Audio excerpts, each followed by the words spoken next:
Bermula dari keprihatinan bangsa ini, Partai Gerindra lahir untuk mengangkat rakyat dari jerat kemelaratan akibat permainan orang-orang yang tidak peduli pada kesejahteraan dan kemapanan negara Indonesia. Demokrasi telah dibajak oleh orang-orang yang tidak bertanggung jawab dan memiliki kapital besar. Akibatnya, rakyat hanya jadi alat. Bahkan siapapun yang tidak memiliki kekuatan politik dan ekonomi akan menjadi korban. Kalau orang baik tidak berbuat apa-apa, maka penjahat akan bertindak. Terinspirasi dari permasalahan tersebut, Prabowo Subianto mendirikan partai baru yang memiliki haluan baru dan harapan baru. Tujuannya adalah agar bangsa ini diatur dan dipimpin oleh orang-orang yang peduli terhadap kesejahteraan rakyat, bukan terhadap golongan dan pribadinya saja. Sementara kondisi yang sedang berjalan justru memaksakan demokrasi di tengah himpitan ekonomi yang hanya berujung pada kekacauan.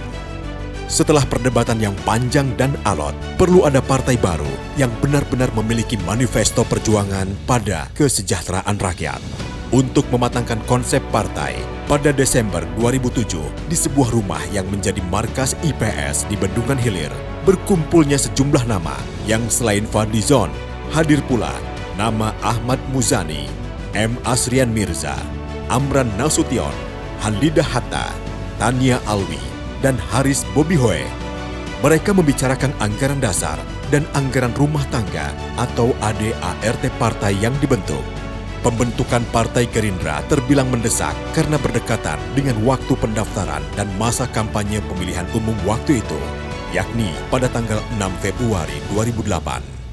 Dan deklarasi itu termaktub visi misi manifesto perjuangan partai, yakni terwujudnya tatanan masyarakat yang merdeka, berdaulat, bersatu, demokratis, adil, dan makmur, serta beradab dan berketuhanan yang berlandaskan Pancasila sebagaimana termaktub dalam pembukaan Undang-Undang Dasar 1945. Kini, partai kita ini telah menjelma menjadi partai besar di Indonesia di kelas nasional.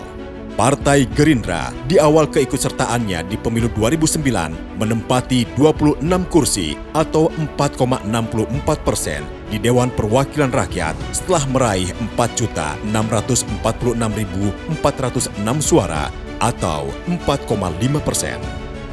Kemudian pada pemilihan umum legislatif 2014, partai ini berhasil menjadi partai politik ketiga terbesar di Indonesia dan menyabat 73 kursi di Dewan Perwakilan Rakyat setelah meraih 14.760.371 suara atau sebanyak 11,81%. Dan pada pemilu 2019, Partai Gerindra ini menjadi partai politik kedua terbesar di Indonesia dan menempati 78 kursi di Dewan Perwakilan Rakyat setelah meraih 17.594.839 suara nasional atau 13,57% yang sekaligus mengantar kader terbaik partai, di antaranya Haji Ahmad Muzani SOS sebagai Wakil Ketua MPR dan Profesor Dr. Insinyur Haji Sufmi Dasko Ahmad SHMH sebagai Wakil Ketua DPR RI. Sementara di Provinsi berjuluk Serambi Mekah sendiri, pada pemilu 2019 yang lalu, Partai Gerindra sukses meraih 68 kursi anggota DPRK, 8 kursi DPRA, dan 2 kursi untuk DPR RI yang salah satunya diduduki oleh Fadlullah. Selanjutnya, di dalam Pesta Demokrasi tahun 2024 yang akan datang, partai bernomor urut 2 ini bertekad menjadi partai pemenang pemilu, sekaligus mengantar Haji Prabowo Subianto menjadi pemimpin tertinggi di negara Indonesia. Mantan Panglima Operasi Gerakan Aceh Merdeka, Fadlullah, dipercaya Prabowo Subianto menjadi nahkoda baru Partai Gerindra di bumi tanah rencong tercinta ini. Di tangannya, Prabowo berharap Gerindra akan menjadi partai besar, bersinergi, dan berafiliasi dengan Partai Aceh, membangun daerah ini lebih baik dan sejahtera dalam bingkai negara kesatuan Republik Indonesia. Gerindra akan selalu berkomitmen dengan Partai Aceh dan siap menjalankan amanah partai lokal tersebar di Aceh ini untuk mewujudkan Aceh lebih baik. Sebagai mantan Panglima Operasi Gerakan Aceh Merdeka atau GAM, Fadlullah bertekad menjaga amanah, harapan dan cita-cita Prabowo Subianto untuk membesarkan Partai Gerindra di Aceh dan menjalin sinergi dengan partai-partai lokal, terutama Partai Aceh. Partai Gerindra terus menjadi garda terdepan memperjuangkan cita-cita masyarakat Aceh sebagaimana tertuang di dalam butir-butir Memorandum of Understanding atau MOU Helsinki, antara lain tentang pemberian lahan bagi mantan kombatan GAM, tentang bendera Aceh, perubahan UUPA, dan lain sebagainya.